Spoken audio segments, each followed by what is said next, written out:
Hey guys, before the video begins, I just want you guys to know that I am so close to hitting 100 subscribers. We're less than 10 away from hitting it. So if you guys could hit that subscribe button, only if you enjoy my content though. But yeah, so if we do a hit 100 subscribers before July 1st, I will be doing a huge live stream on a game series that I have played before on my channel, but I don't have those videos anymore. And yeah, so it's not Fortnite based and it's not Call of Duty based. So yeah, I'm gonna leave it as a surprise right now, but yeah, anyways, enjoy the video. Hey yo, what's going on guys? Welcome back to another video. So today guys, I want to be talking about something that has just been really kind of annoying me. It's been getting really popular inside of many different games, and a lot of people have been sharing their opinions about this type of thing, so I thought I will too. Now the thing I'm obviously going to be talking about in this video, if you already saw the title and the freaking thumbnail, it's about SBMM, or skill-based matchmaking. So what is skill-based matchmaking? If you don't want to know what it is, it's obviously in the title. So basically, it means whenever you're going into a match, it basically means that the game kind of detects your skill level, and it pairs you up with other players who are like that. So it can pretty much be kind of cool, you know, on paper, this sounds like a really good thing, because it's well, if you're a newer player, you can go against new players, stuff like that, and if you're a better player, you can obviously go against the better people. Now, it's good and all, but then you actually try it and you find out that it's complete garbage. So why is skill-based matchmaking so bad? Well, it's because it ruins public matches for any game, period. Public matches are supposed to be fun modes that you play, you get on, you get on your game, and then you're like, yeah, you know what, we're gonna play some public matches, I'm just gonna have some fun, you're not going in to try hard against people, that just sounds so stupid. If you want to try hard, you go into competitive mode playlists. Now the thing I really don't understand is why games are implementing this. I mean, I do have an understanding of why they would, but I just don't understand why they have it continuing on. So I think skill-based matchmaking is completely necessary for people who are brand new to a game. That is completely true, I mean, that's just my opinion. Maybe some people could be well, maybe the newer players have to learn, how we all did, stuff like that. But for me, I think that it's fine if it's the game detects how many hours a player has played inside of the game itself, then maybe it could be okay, so once you hit this threshold of let's say 24 hours, a whole day played inside the game, you're okay, so you're not really a beginner anymore, you can move on into the open leagues, open stuff like that. There's no skill-based matchmaking whatsoever, so you can play against players at your skill, you can play players that are better than you, and you can play against players who are way better than you. It just depends on who's in there and stuff like that. And I really like that because that was awesome, especially in Call of Duty. Whenever I went to Call of Duty, every single match was different. Sometimes I would go completely off and I would just destroy lobbies, and there'd be other times where there would be that one guy on the other team that was just so good, and he was just such a good player, and now it's different.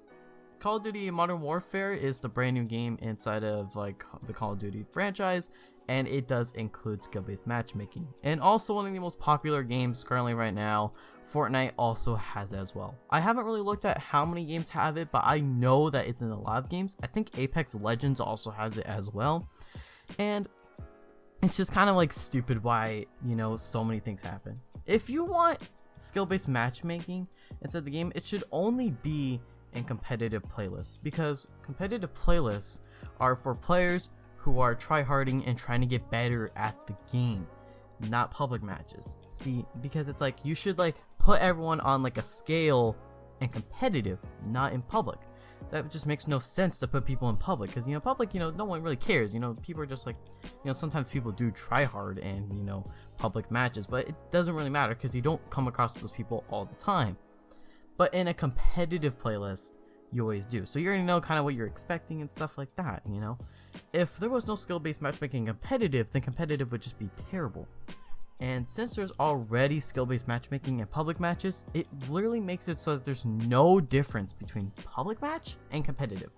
I don't get why game companies do not understand that if you have skill-based matchmaking, it's literally like playing a competitive mode, and there's no way you could play just regular dumb fun games.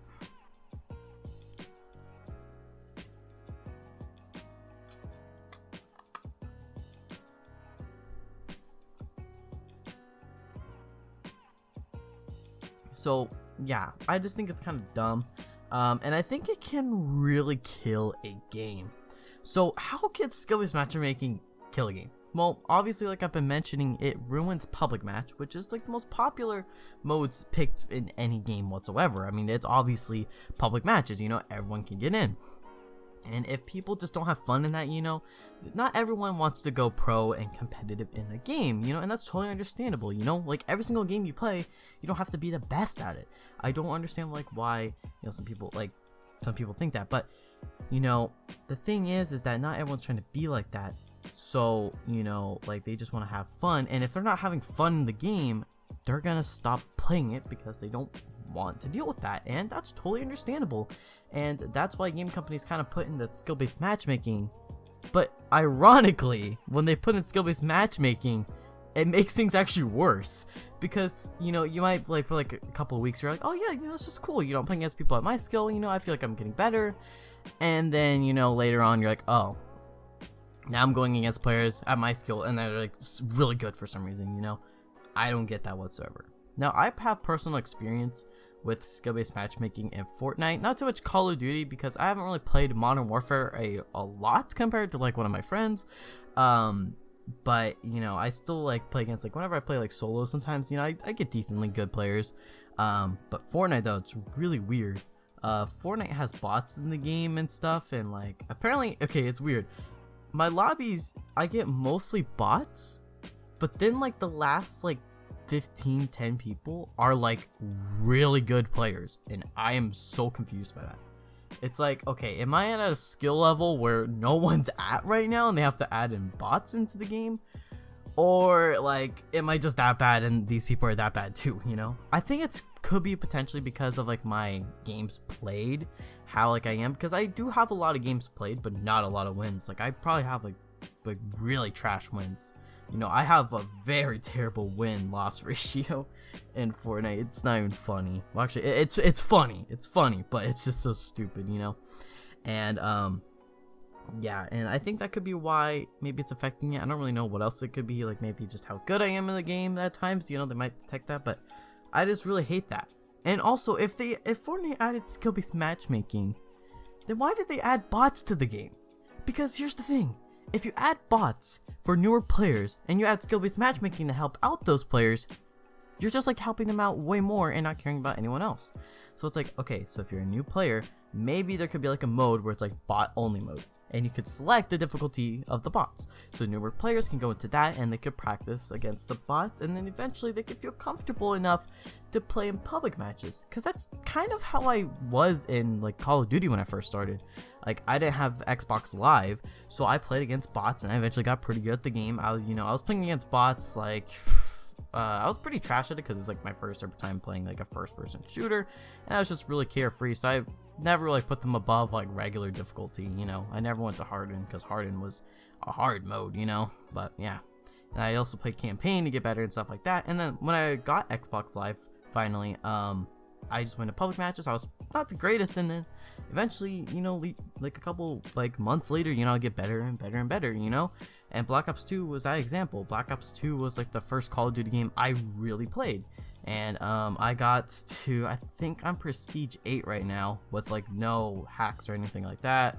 Like there was like a lot of modded lobbies that would like instantly like Prestige master you and stuff like that. But yeah, so I'm really proud of myself for that, and then like other Call of Duty games like Black Ops 3, I got to like Prestige 2 really fast, and Black Ops 4, before I took like a whole break from it, like I got to Prestige 2 halfway through, and I believe like 2.5 weeks, and I got golden assault rifles, and I was just so proud of myself then. It's just like, it takes time to be good at the game, and you shouldn't get that instant rewarding factor that you have, to get better at the game. Sometimes like people get better at games differently. I took a long time to get better at the game. It took me like a couple of years, like 2 to 3 years, for me to feel comfortable in Call of Duty games, to feel like really good at the game, but like other games, it just could be faster, and other people, I don't really understand like why game companies are just so much in favor of new players when newer players should just kind of have to go through that, and stuff like that, like just make it so that you can kind of cater to them without affecting the hardcore fans. And yeah, that's pretty much all I have to say. I hope you guys did enjoy this video. If you guys did, please like, comment, and as well subscribe. Please subscribe. I'm so close to hitting 100, and if I do hit 100 subscribers, I think I'm gonna try and set a goal for myself. If we hit 100 subscribers before July 1st, I'm gonna be doing a huge live stream. It won't be Fortnite based, and it won't be Call of Duty based. It's gonna be on a game I have played on my channel, but I don't know if too many people know about it, you know, that I've uploaded it, because I have privated those videos. But yeah, I'm really excited for it. It's a really huge challenge for the game, and yeah, it'll probably be like a 12-hour stream. I'm just letting you guys know. So yeah, anyways, I'll see you guys next time. Peace out.